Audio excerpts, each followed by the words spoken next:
रेल्वेमध्ये मेट्रोसारखे बंद दरवाजाचे डबे, ज्याच्यात स्लायडिंग डोर बंद दरवाजे होतील आणि पूर्णपणे AC अशा प्रकारचे डबे आपण तयार करणार आहोत।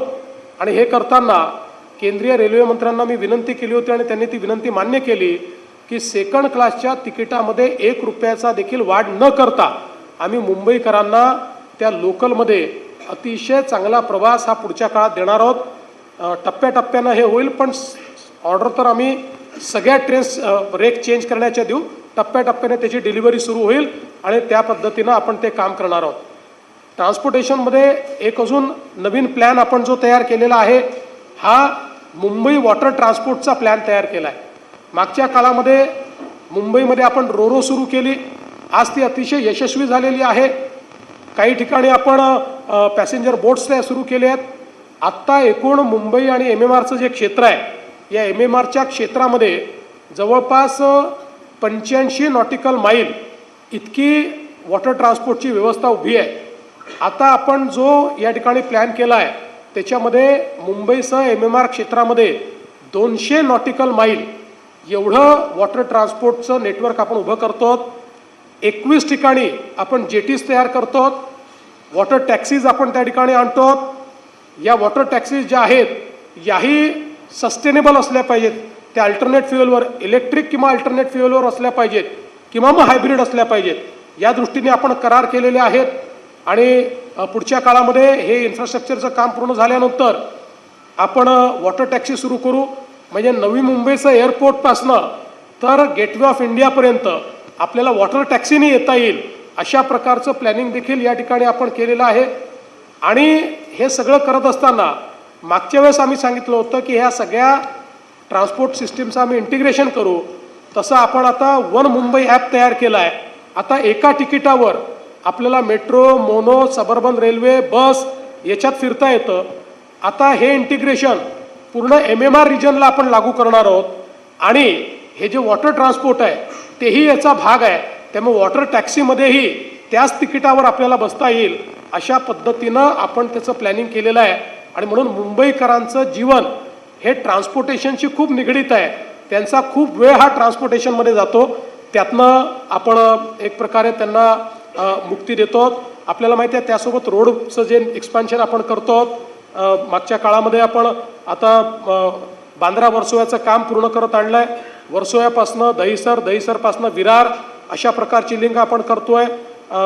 ठाण्यापासनं बोरिवलीपर्यंत, मुलुंडपासनं गोरेगावपर्यंत बोगद्यांची कामं आपण सुरू केलेली आहेत। आपण या ठिकाणी वेगवेगळ्या प्रकारचे म्हणजे आपण जे ऑरेंज गेट आहेत त्या ठिकाणी आपण एक बोगदा करतोय। या बोगद्यामुळे ईस्टर्न फ्रीवेवरनं आपण जेव्हा खाली उतरतो तेव्हा जो ट्रॅफिक आहे त्या ट्रॅफिकमधनं आपल्याला सूट मिळणार आहे।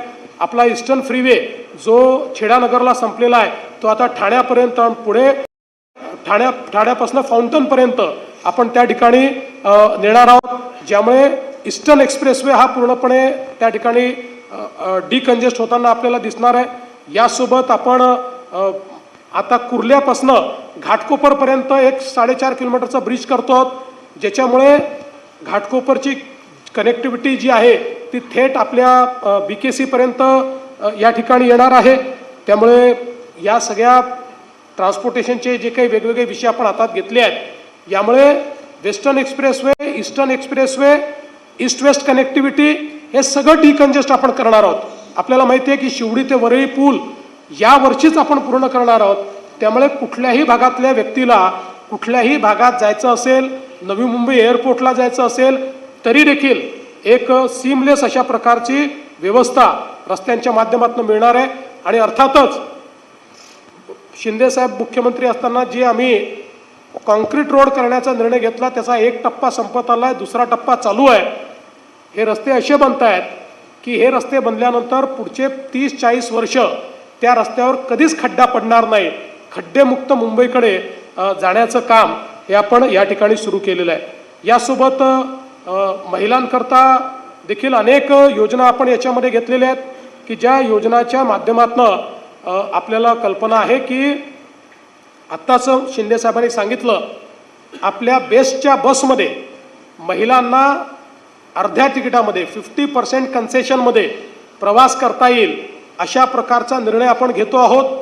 आणि त्यासोबत या मुंबईतल्या ज्या आमच्या लाडक्या बहिणी आहेत, या लाडक्या बहिणींना महानगरपालिकेच्या माध्यमातून मागच्या काळामध्ये आपण काही प्रशिक्षण दिलं आहे, काही त्यांना घरकामाकरता शिलाई मशीन्स असतील, वेगवेगळ्या इक्विपमेंट दिले आहेत। आता त्याच्या पलीकडे जाऊन आमच्या या ज्या काही लाडक्या बहिणी आहेत, मागच्या काळात एक आम्ही प्रयोग करून पाहिला आणि मुंबई बँकेच्या वतीनं आमच्या दरेकरांनी आपल्या या लाडक्या बहिणींना सरकारच्या योजनेतनं 1 लाखापर्यंतचं लोन हे बिनव्याजी दिलं आणि त्यातनं काही महिलांनी चांगले उद्योग सुरू केले।